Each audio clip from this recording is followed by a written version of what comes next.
waftigan oo hogaaminayo wasiirka arrimaha dibadda xukuumadda ku-meelgaarka ee Soomaaliya Mudane Cabdullaahi Xaaji Xasan oo maanta la kulmay jaaliyadda Soomaaliyeed ku nool magaalada Johannesburg ayaa waxa uu uga warbixiyay socdaalkooda ku aadan imaatinkooda waddankani Koonfur Afrika.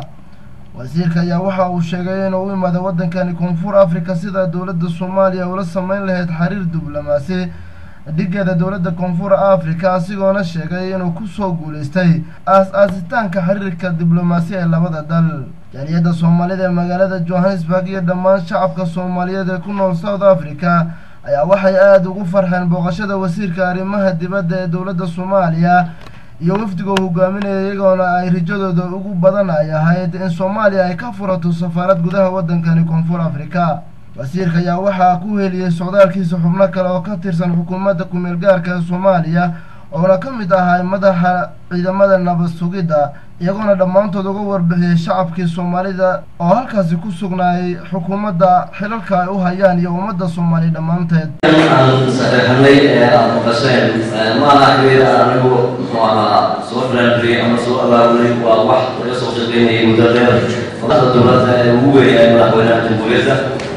سوريا أحمد كريم وزارينا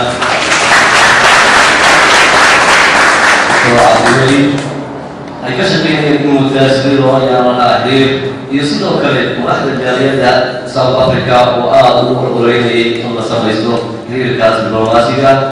إن الهال سيستم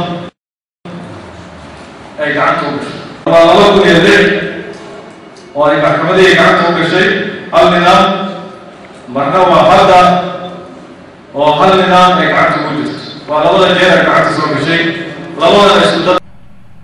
ugu dambeyntii ayaa waxaa ka hadlay qaybo ka mid ah odayaasha iyo madaxda jaaliyadda magaalada Johannesburg iyagoona dhammaantood ugu mahad celiyay wasiirka iyo wafdigiisa socdaalkooda ay ku yimaadeen waddankani Koonfur Afrika.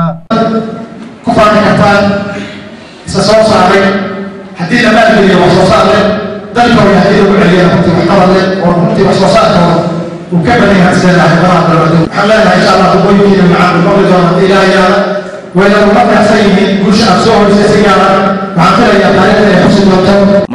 حالا عمل شو وين اتكستقوا عن وحدة تغير يعني دول النمو والصوت حكته وأنا مركز وحكم بلا ما كان الرسول وين. أنا أقول لك أنا بجوب الصومالية لساوث أفريقيا أبي أبا دين تاجرنا Abdullaahi Ibraahim Dasar, Telefishinka Qaranka Soomaaliya, Johannesburg.